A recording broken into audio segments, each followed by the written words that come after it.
des vies congolaises. Quand on parle des vies congolaises, moi, je suis le premier et j'aime toujours défendre les vies de nos frères et sœurs au Congo, dans les Grands Kivu, parce que les Grands Kivu font partie de nous. On ne peut pas vivre sans eux. Donc, suivons rapidement et puis je reviens. Il en restera toujours quelque chose.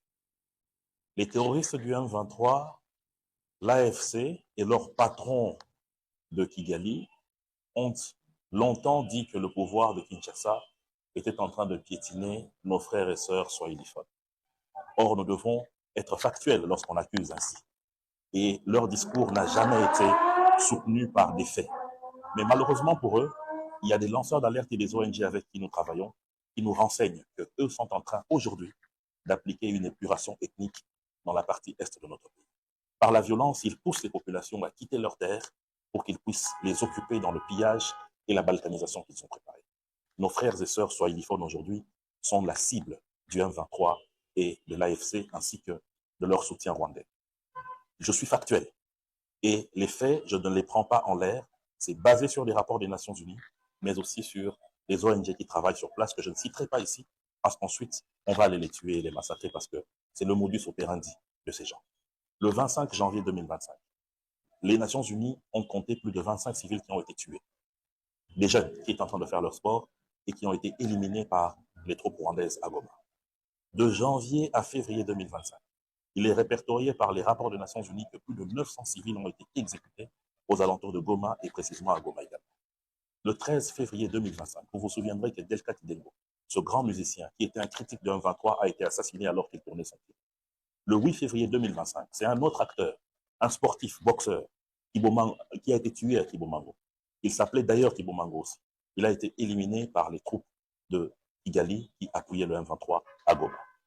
Entre le 10 et le 13 mai, l'ONU a répertorié 107 civils qui ont été éliminés sommairement à Kabale, à Katambi et à Turunga, toujours par le M23, l'AFC et l'armée rwandaise. Le 11 janvier 2025, vous vous souviendrez qu'à Goma, il y a eu un autre jeune homme qui a été tué simplement parce qu'il avait refusé d'obtempérer à des taxes qui leur sont imposées de manière illégale par le M23, l'AFC et l'armée rwandaise. Le 27 février, vous vous souviendrez, il y a eu l'explosion à Bukavu parce que les populations étaient en train de dire qu'ils soutiennent le pouvoir de Félix Tshisekedi. Ils ont été attaqués par bombe et 17 d'entre eux ont été tués. Pas plus tard que hier, le 11 juin, un autre compatriote a été fauché simplement parce qu'il ne voulait pas obtempérer à cette main noire de Kigali qui passe par le M23 et l'AFC pour déstabiliser notre pays.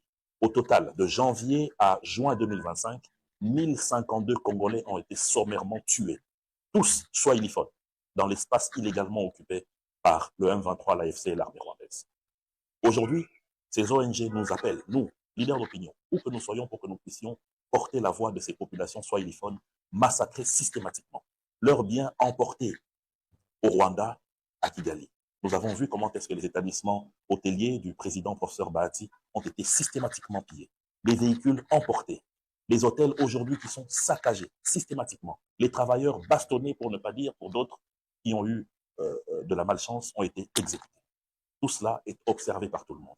Raison pour laquelle, aux côtés du ministre de la Communication, Patrick Mouyaya, qui avait présenté un livre blanc, j'en appelle à tous les Congolais que nous puissions commencer à documenter les morts et les exactions de tous nos frères qui sont aujourd'hui sommairement assassinés, seulement parce qu'ils sont Congolais, seulement parce qu'ils sont swahiliphones, par ces forces négatives du M23 et de l'AFC. Ainsi, ce livre blanc que détient le gouvernement va servir de preuve, non seulement pour les institutions de justice internationale, mais aussi pour la postérité, pour que les Congolais puissent se souvenir qu'il y a eu une armée étrangère qui est venue chez nous, qui a massacré, mais aussi qu'il y a eu des Congolais complices qui ont accepté de servir de tête de pont à ces marionnettes qui n'ont que l'objectif de piller, de balkaniser, de déstructurer notre pays.